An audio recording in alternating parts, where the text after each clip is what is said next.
one of the most fundamental aspects of using the program, and that's creating and processing a tax return with Crosslink 1040. Specifically, we're going to learn how to add a new tax return and discuss some of the important areas found within a tax return. We'll also learn how to complete the client data worksheet, how to add federal and state forms. After that, we're going to select the refund disbursement method, in other words, how the taxpayer would like to receive their tax refund. We'll see how to verify for tax errors, how to print and or archive, and how to capture signatures as well. I'll discuss how to queue and transmit the tax return and the difference between these two functions. And finally, we'll finish up with a few helpful tools to keep in mind when preparing tax returns. Tools to help you add notes, for example, check the current status of a tax return, register payments, and much more. As you can see, we have lots to cover today, so let's get right to it. I'm going to open up the program. Here we are. So this is the work in progress summary, the main page of Crosslink 1040. To add a new tax return to this program, what I'll do is I'll click on the Add New button found on the toolbar here. The first thing that the program wants from me is the taxpayer's social. Now, if the taxpayer doesn't have an SSN and would like to apply for an ITIN, for example, what you can do is you can click on this W7 button found here. Clicking on the W7 button will create a return that's composed of all nines. The social of that tax return will be composed of all nines when it comes to the digits. But when you print out that return, that field that would display, well, let me show it to you actually. There we are right there. As you can see, it's completely comprised of all nines. But when you print out the return, when you enter the information and you print it out, this field will appear blank. Same thing with the spouse or the dependents, for example.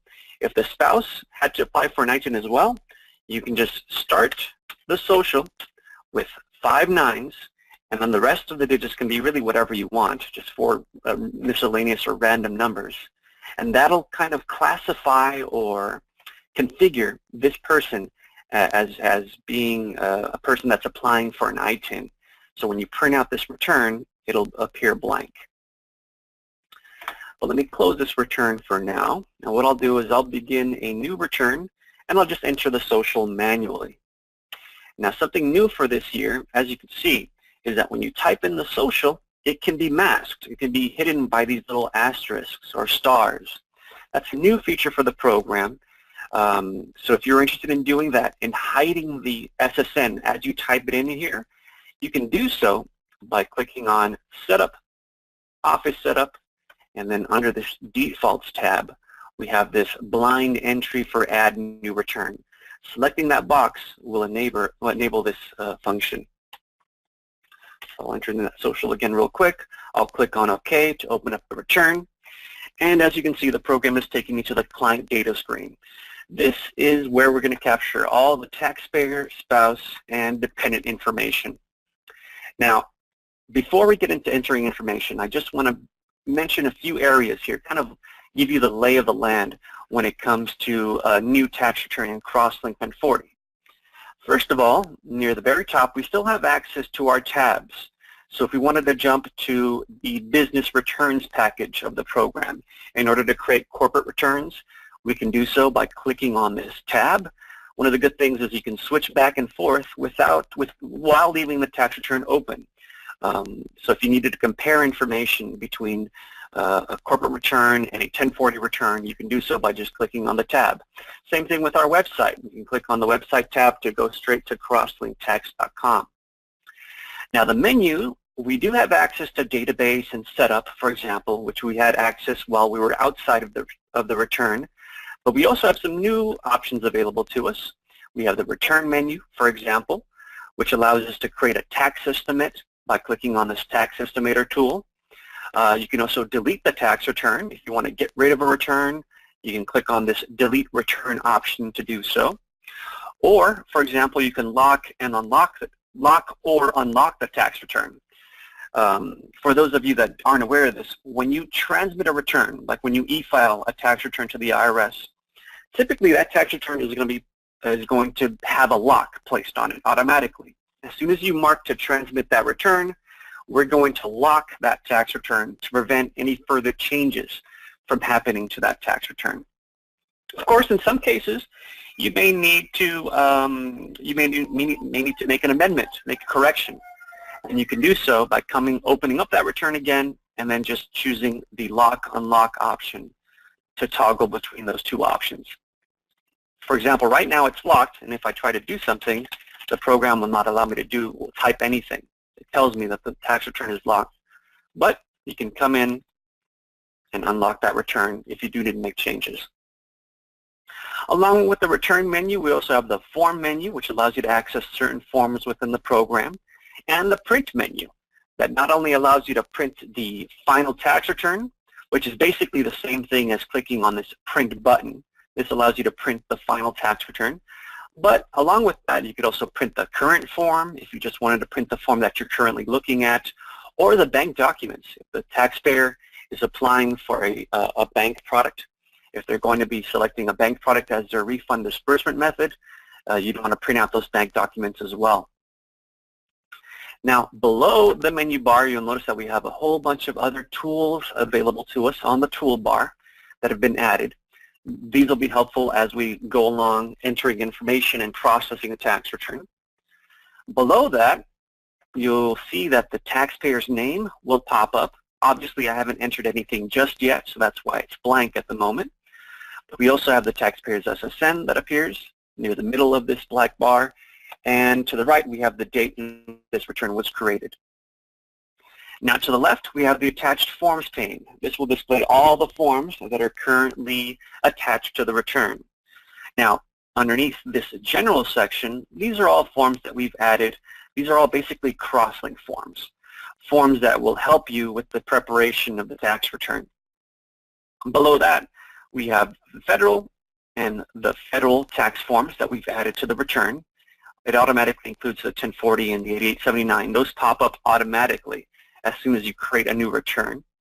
And then if we were to add any states, for example, I'll just add one real quick so you can see how this information is organized.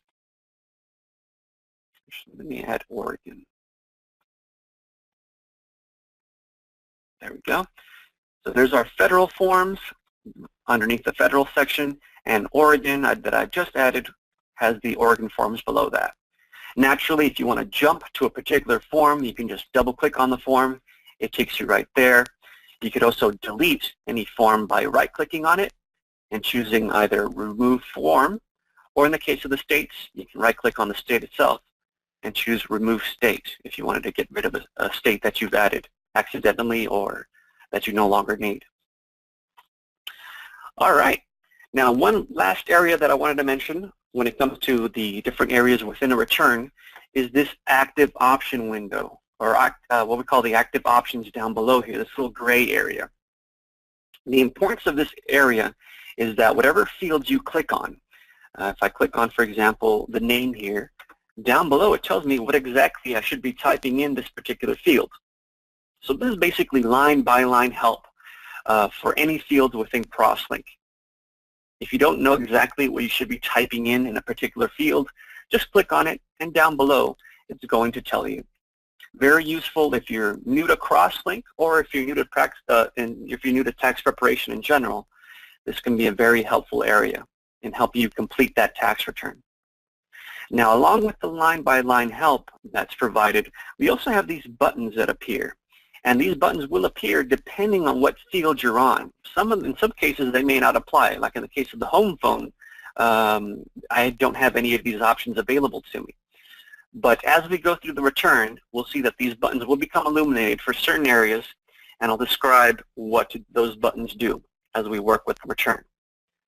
All right, so let's get to it. Here we are on the client data. As I mentioned, this is where we capture all the basic taxpayer, spouse, and dependent info. So that's what I'm going to do right now. I'm just going to start entering information for this taxpayer, their name, their occupation. Now here, I'll take a brief moment to explain the choices button, because this is the first field that we see where we have choices enabled for us. Now, choices is basically just a shortcut for a list that would apply, a list of options that would apply for this particular form or field that we're on. In the case of occupations, if I click on choices, it gives me a list of occupations.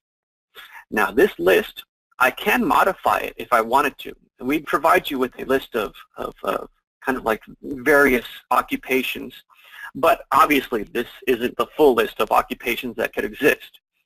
If you wanted to add an occupation to this list, what you can do is you can go to the database menu all the way to the top left, and then here, this is where you'll find all the lists for the choices buttons throughout the tax program. This is where you can come and modify those choices lists.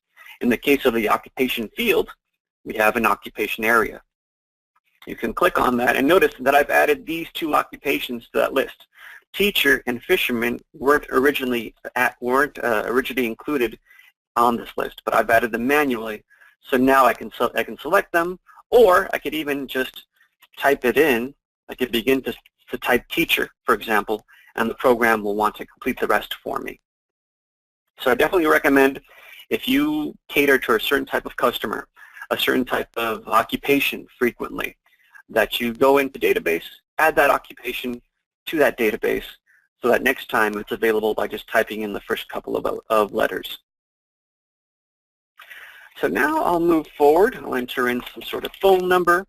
In the case of the cell phone, that's very important for two reasons, actually.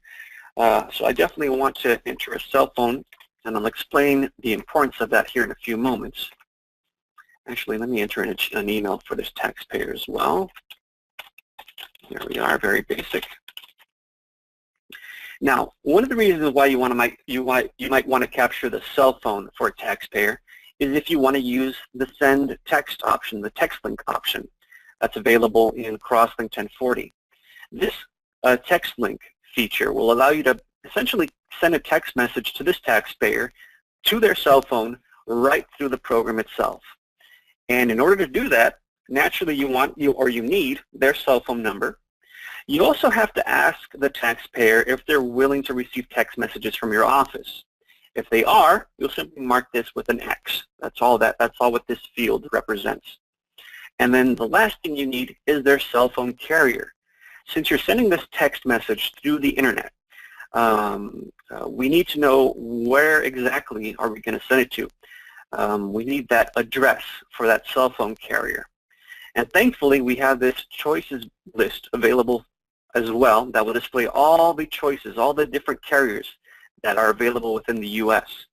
So you would just make the appropriate selection, click on OK, and now that I have these three pieces of information, I can click on Send Text and send any text message that I want to this taxpayer regarding their tax return, their refund, their check being available.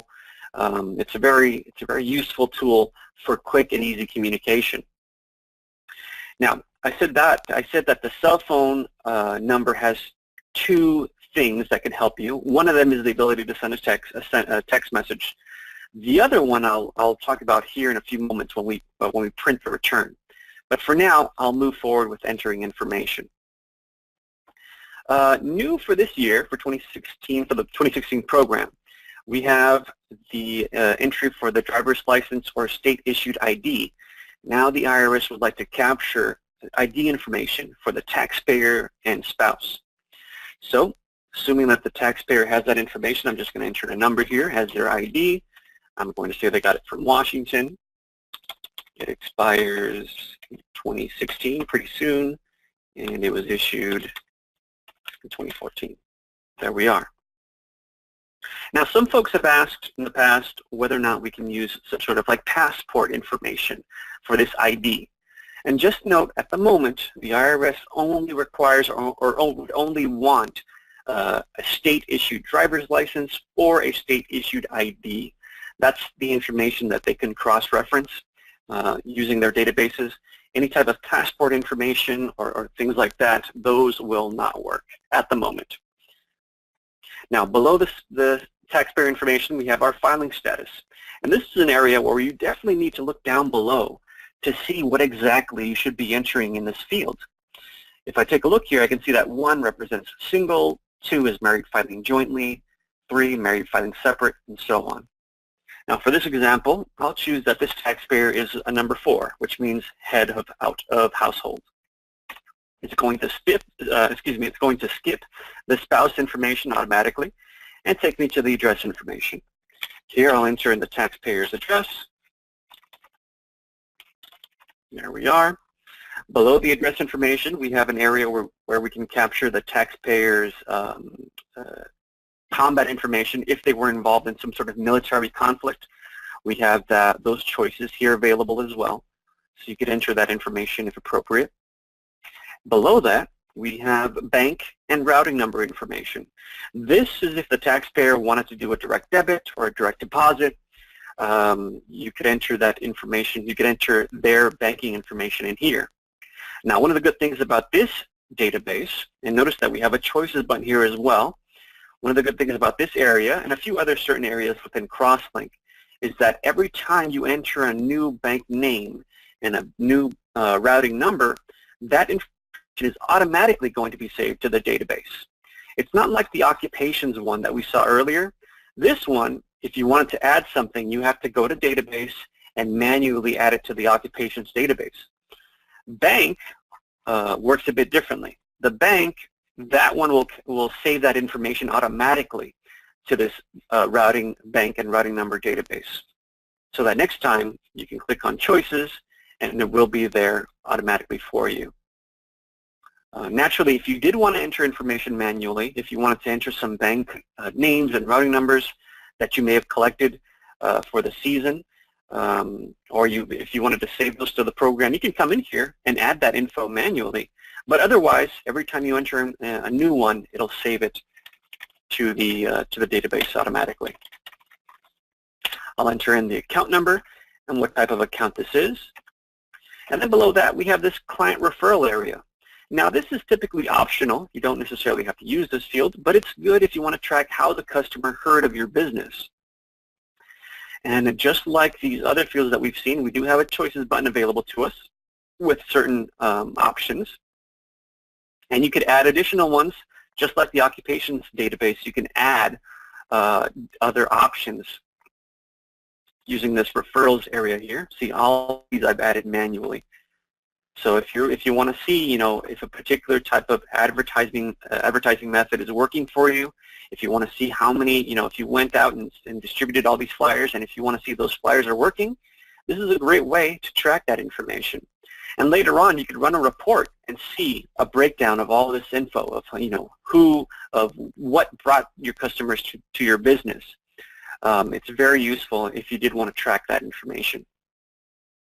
Now, below this client referral area, we have our health insurance questions. And actually, the first thing that we have is this option to provide Call a Doctor Plus as a service. Now, Crosslink 1040, along with tax preparation, we also offer certain services, such as Call a Doctor Plus, which is a sort of a virtual health service, where instead of the taxpayer having to visit a doctor physically at their office, they could instead communicate with the doctor virtually via phone or the internet or a web video and things like that.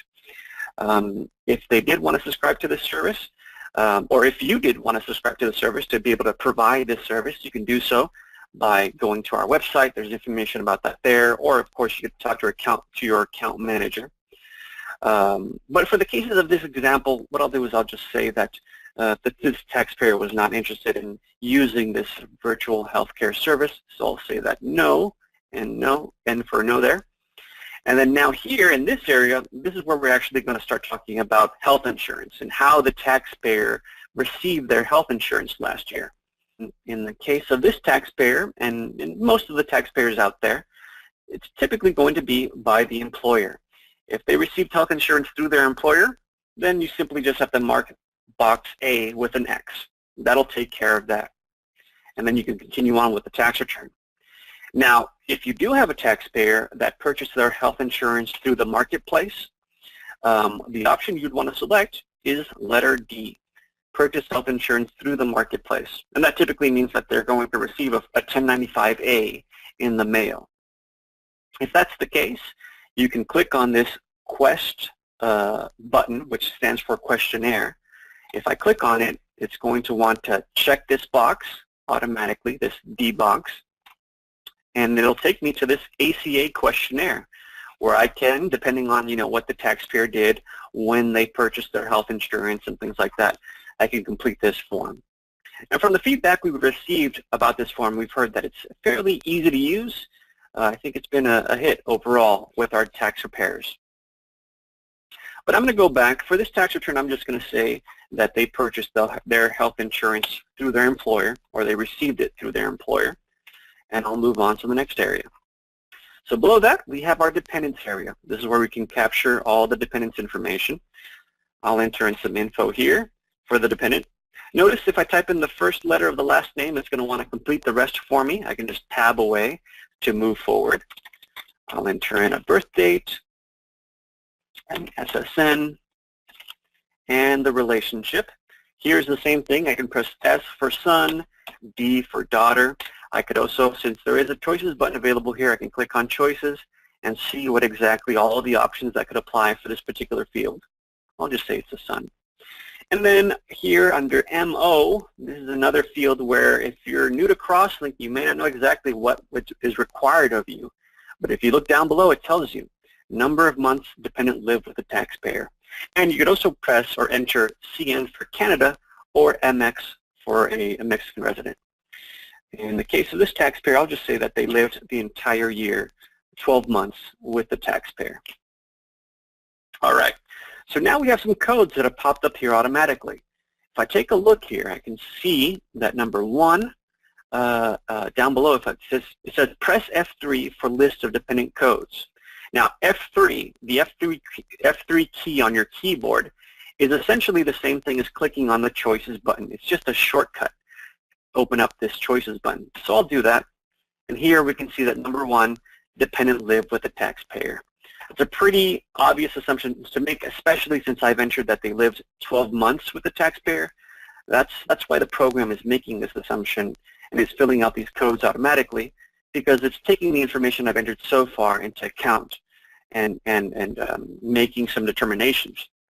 Like in the case of this E code, this means that they're eligible for EIC. Yes, according to the information I've entered so far, their birth date, their SSN, and the relationship, this dependent is eligible for EIC. After that, we have this X, which represents that they're eligible also for the child tax credit. So that's fine. Now this next field, this one wasn't filled out automatically for me, and that's because this has to do with Form 2441, dependent care. Since we're talking about the dependent with the taxpayer at this point, this is kind of like the assumption that we're making, that right now we're capturing dependent information.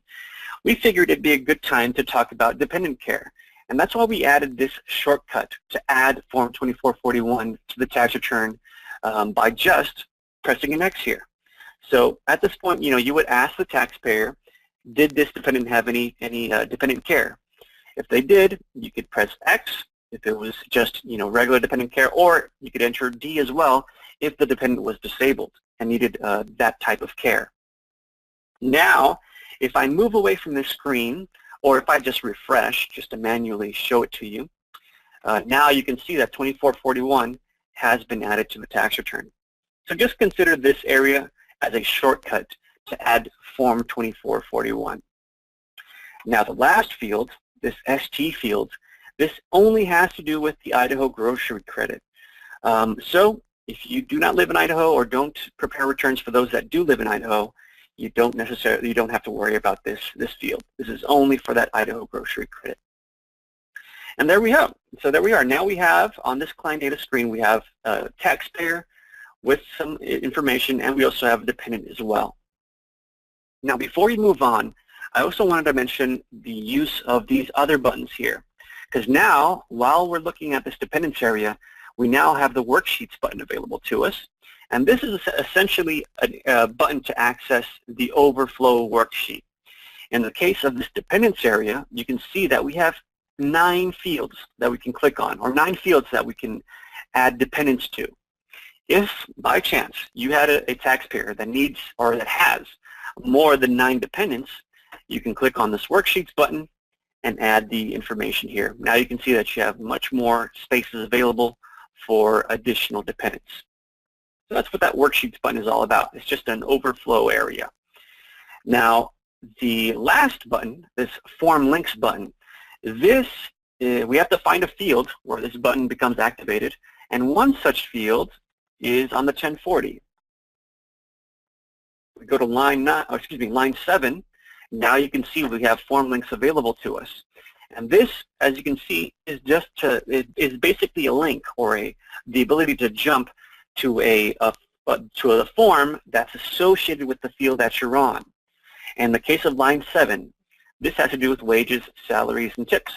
So if I click on form links, guess where it's going to take me? To the W-2. Very straightforward. It just takes you to the field that is associated, the form links button takes you to the form that is associated with the field that you're on. Okay? All right. So now let me go back to the client data screen. I'll reset here. We've completed all the necessary information. So what happens at this point? At this point, what typically happens next is you start adding the forms that you need to add in order to complete this return. Now to do that, it's very simple. You just click on the Add Form button that's on the toolbar here. And you can notice once I hover my mouse over this button, it tells you what the keyboard shortcut is. In the case of Add New Form, it is Control-A. So I'll click on Add Form, or you can press Control-A. Either way, it'll show you this screen, or this window. This is where it'll provide a list of all the federal forms I can attach to this return. At first, it's organized kind of like by importance. The 1040, W-2. As a matter of fact, it automatically highlights the W-2 because that's a pretty important form. But after that, it gets into alphabetical order and then numerical order. So you can just scroll through this list using your mouse, such as I'm doing right now. You could even jump to a particular form by using your keyboard. For example, I can press C for Schedule C, D for Schedule D, 1099. I could just go straight there using my keyboard. Now, if you don't know the exact number or letter of a form, one of the things that we have is this index tab. This index will provide me it basically provides me the same list of forms, but now they're organized by the description of the form instead. So instead of having to search for a specific letter or number associated with the form, now I can search for a description, such as education, for example, or Social Security. That will allow you to find a form if you don't know the exact name or number of that form. Very useful for new tax preparers that don't have much tax prep experience. Now, I already gave you a preview of adding states, but just to show you again, to add a state to a tax return, you just click on the state form. Here is where you select all the available states. We have them all included in the program. Well, at this moment right now, some of these states won't be available because they're still working on it, such as the case of California, for example. But as we go along through the season and you transmit with the program to pick up any updates, those states will be added automatically to the program. All right, so I've added a W-2 already. This was added when I clicked on the Form Links button. So I'll just use this W-2, and I'll insert some information for this taxpayer regarding wages.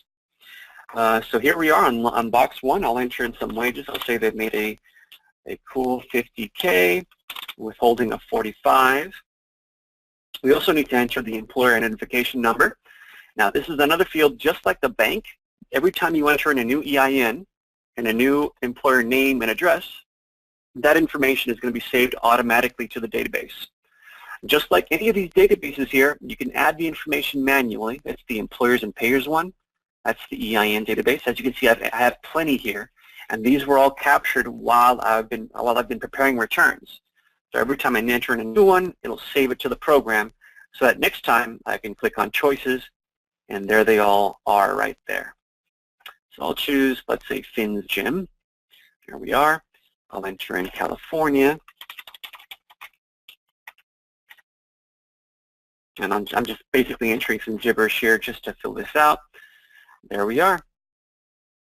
Now, as far as the process goes, again, we start at the client data, enter this information with as much info as we can.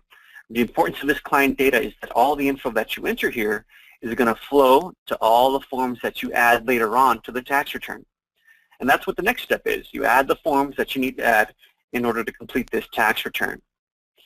Now, assuming that you've added all the forms and you've entered those forms with all the appropriate information, to select the refund disbursement method, you want to do that on the 8879.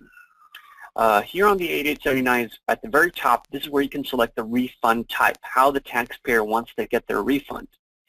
Now, since I'm on this box, down below it's going to tell me, it's going to give me a breakdown of what each number represents, what each selection represents, and it also tells me that same information here at the very top. One would be a regular check from the IRS. This is a mailed check directly from the IRS. Two is a direct deposit from the IRS. Now, if the taxpayer wants to do a bank product, if they want to receive their refund using a bank product, using, TPG or Refundo or Refund Advantage, so there's the option you want to select is 5, RT, or Refund Transfer from the bank. Once you do this, so let me see if this works here. No. Unfortunately, this program isn't activated to provide bank products. But in your case, if you've been approved by the bank, and I definitely recommend if you haven't applied with the bank yet using our website, you definitely want to start that process of enrolling with the bank through our online portal, through crosslinktax.com. And once you do that and select number 5 here, a bank application will be automatically added to the tax return. And that is where, on the bank application itself, that's where you can select whether or not how the taxpayer wants to get this bank product. So if they want to get a direct deposit, for example, of the bank product refund, on the bank application itself, that's where you're going to make the selection that they want a direct deposit of that bank product, or other examples include a regular check that you're going to print out at the office, or a cash card. Those are all different ways of providing that refund of the bank product to that taxpayer. So just be aware, enter number 5 here on the 8879 if you do want to select bank product, and then on the bank application, which will be added to the return, assuming that you've been approved by the bank and all that is automatically downloaded into your program.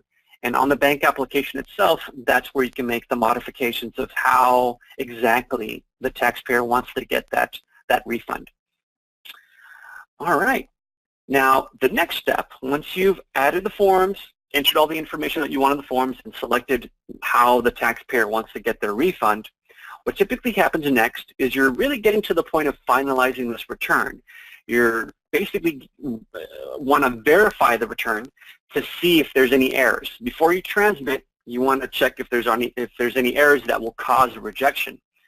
So to do that, you'll click on the Verify button that's on the toolbar. Or, as you can see here, you can press Control-V on the toolbar.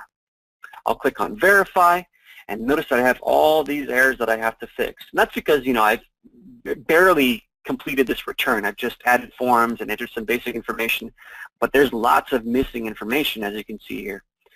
But what I wanted to point out is that if you need to fix any of these errors, you can just double-click on the error itself, and it takes you to the area where you need to apply or fix the error. It takes you right to the form and field that contains that error.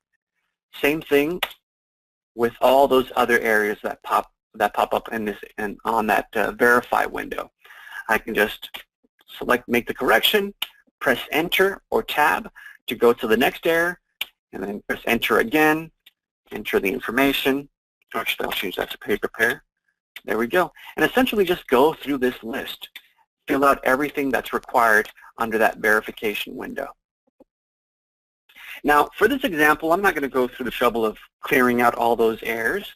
Instead, I'm going to cheat a little bit. I'm going to close this return, and I'm going to look up a customer that I know is ready to go. I think this Marvin Martin is the key. If I click on Verify here, this is what you want to see. That the tax return no longer has any errors, and you're now ready to print and transmit that tax return. So let's do that now. I'll click on the Print button that's on the toolbar. This will print the final tax return. And once I click on that print button, this window pops up. And here I have some options. I don't have to send it to the printer right away. I can if I click on this print button. That'll just print out the copy of the return. But other than that, I do have some options. For example, I have the Sign Doc button option, which will allow me to capture the taxpayer's signature if I have an electronic signature pad at my office. If I do have one of those electronic signature pads connected to my computer, I can use that signature pad to capture the taxpayer's signature. Now, new for 2016 is this remote sign, and this is very interesting. I mentioned previously that there's two important things or two benefits to capturing the cell phone information. One of the benefits was being able to send a text. The other benefit is being able to capture the signature remotely, especially if the taxpayer has a smartphone. What I could do is I can click on this remote sign button, and what will happen is it'll send a text message, a link basically, via text message to whatever cell phone to whatever cell phone you have in here. That link will allow the taxpayer to sign using their cell phone, using their smartphone specifically, for this tax return. And then once they sign and submit that signature that they basically sign on their cell phone, it would come back and it would automatically populate in the return that's in the program itself. It's pretty nifty, I have to say, pretty useful tool, especially if you don't have a signature pad yet. If you haven't invested in a signature pad for your office, you can just use this sign. And one of the good things as well about this remote sign is that the taxpayer, or I should say, let's say the spouse, if the spouse isn't at the office at that moment and we just have the taxpayer, you can send a remote sign to that spouse's cell phone, and they could then review that return. They'll receive, along with the area to capture their signature, they'll also have a PDF of the tax return that they can review, make sure everything is correct, and then sign for that tax return. And again, once they sign on their phone, it'll pop in the return automatically. Pretty nifty. You could also, if you'd like, email a copy of this tax return directly to the taxpayer. It'll send an email. It'll send this tax return to whichever email you've entered here. If you do want to start sending emails or you want to send copies of your taxpayers' refunds or returns directly to their email, make sure to capture their email address here on the client data to do so. Actually, let me click on that because I want to show you that when you do email a tax return to the taxpayer, one of the requirements that the IRS has is that the return has to be encrypted with a password. And notice that it's created a password for me automatically. The program has automatically created a password for me. And the password is the first 4 letters of the last name and then the last 4 of the social.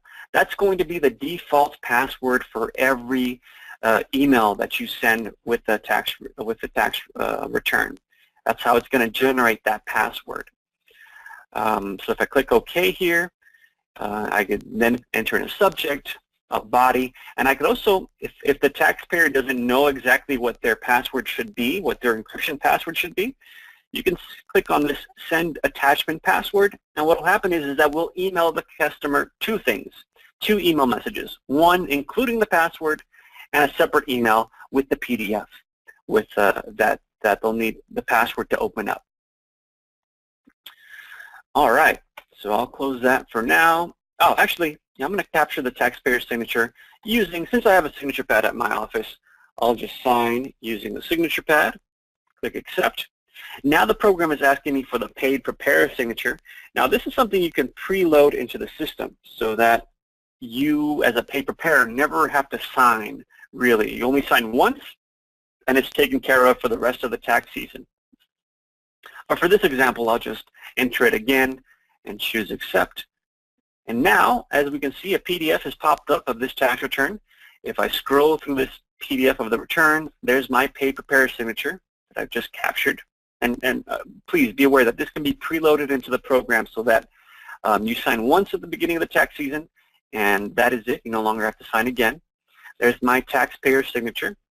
And another signature is the ERO signature. This is another one that you can preload into the program. See, it didn't ask for the ERO signature. It was just preloaded onto there. Now, one of the things that I've done is that I've created my office, or I've configured my office to be a paperless office, so that when I capture or when I print returns, it's not really printing them. It's sending them to the document archive instead. If I open up my document archive, I can see here are all the copies of these tax returns that I've created. And I could always double-click on this to view the return itself, and if I need to, I can print it from here. I can email it, I can save it, whatever I need to do. But I prefer not having to waste, the paper and toner necessary for keeping my copy of the return, the prepared copy. Instead, I just store it as I just store it in the document archive for future use. And that's something you can do as well. If you go up, for example, to the Setup menu and Printer Setup, this is where you can modify your printer settings. I'll click on the 1040 Return Printing tab, and this is where you can configure what exactly is going to be printed out when you do click on this Print button. Notice that we have a Prepare column, we have the Client column representing the taxpayer's copy of the return, and in my case, I send them both to the archive. If I wanted to send the customer's copy to the printer, but my copy as the taxpayer to the archive, I can do this type of configuration. You see, it sends the client's copy to the printer, my copy to the archive. But in my case, I'm completely paperless. I'm just emailing their copies to them, to the taxpayers. So I'm just storing everything in the archive, and I don't have to worry about any paper and toner costs anymore for my office. So now that I've, quote unquote, printed this return, we're now ready to transmit the tax return. I'll click on the Q button. What this Q button does is it basically gets the return ready to be e-filed. It wraps it all up so that it's waiting to be transmitted. If I had any states attached to this return, those states will appear here, listed out as well. And I could, if I needed to, just like I can do with the federal, I can queue or not queue it. If I wanted to just send the federal, I just have to make sure that it's check marked. If I had any states and I wanted to send those states, just make sure that all those are check marked as well. At this point, since I only have the federal to send or to queue, I'll just leave it check marked, and then down here at the very bottom right, I'll click on the Q button. Now, as you can see, the return is closed automatically. And if I check the status of this return, it says that the return has been queued, so it's waiting to be transmitted. Notice as well, if you see, I know this is very small to see, but there's a little lock here. That's indicating that this return has been locked to prevent any further changes from happening to this return. That's because I queued it for transmission. The program is assuming that that return is done, and there's no other changes that need to be made to it. But remember that if you do need to make any changes to it, you could always unlock it using that lock unlock option. But at this point, since it's queued, if I have another customer waiting at my office, I can just go ahead and start a new return while leaving that queued and then prepare another tax return. Or if I wanted to transmit this return immediately, if I needed to send it right away, I can then click on the transmit button on the toolbar here. Notice that it tells me what exactly is going to be transmitted. One of the items that's going to be transmitted is a 1040 tax return. I can click on filter down below to see what exactly we're talking about. In this case, we're just talking about Martin's tax return. And I can even deselect it if I don't want to transmit it right away. But for my example, I'll just leave them selected. And then as soon as I click on this transmit button down here, that's when the return will be e-filed, when it'll be transmitted to our central site and then passed along to the IRS or any states. And there we are. That is the process of a tax return, the life of a tax return within Crosslink 1040. Now, before we wrap up here, I know we're running out of time, but I just wanted to mention a few tools to keep in mind when you're using Crosslink 1040. First of all, you have this quick option. This allows you to verify the status of any return, the real-time status of a tax return. If I click on this, it'll ask me for the social. And then if I type a social here, I have to type in a social that exists in the program, so let me try that again. There we go. I'll just use this all nines one. Oops. Let me try that again. Actually, let me try this. 411-003007. There we are. So now we could at least see the type of information you'll see when you click on this quick button. When I run this quick button, it communicates instantaneously with our central site to see what the current status is. So you don't have to transmit or anything to pick up the real-time status. Instead, this quick button does it automatically. So you can see what's going on with the return, if it's been acknowledged as of right now. If the customer has a bank product associated with it, you can check on the status of that as well. And one of the good things about this quick tool is that you can be inside a return. I can be, for example, working on Brian's return here, and then if another customer calls in and wants to check the status of their return, I can click on Quick, enter their social, see what's going on with that return, and then once I'm done, I can close this and return to my original tax return. Keep working on the one that I was working originally. It's a very nice tool, very helpful when you need to find out what's happening with a particular tax return. Other than that, note that we do have notes available. If you need to add any notes to this tax return, you can click on Notes.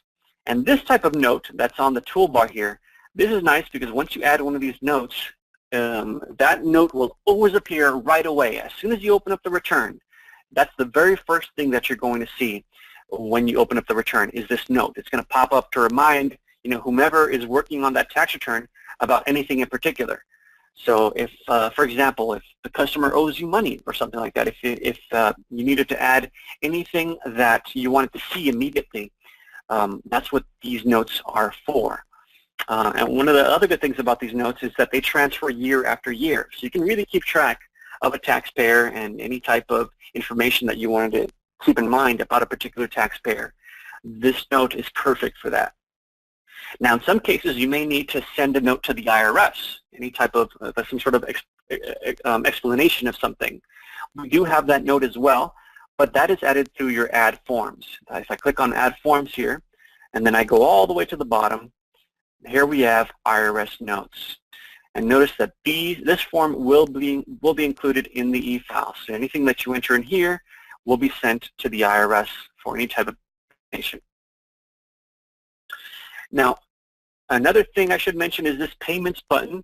If the taxpayer isn't using a bank product and they're paying you directly cash or check for your tax preparation fees, this Payments button is very good if you want to register that payment being made to your tax office. If I click on this, you'll notice that here I have the option to select how the taxpayer paid for their tax prep services, who received that payment, the amount of the payment, and so on. And just like Quick, this option, if you click on it when you're in the return, that naturally applies to this tax return that you're in. But if you also have access to this Payments button, if I get away from the return, on the Work in Progress, you have access to payments here as well.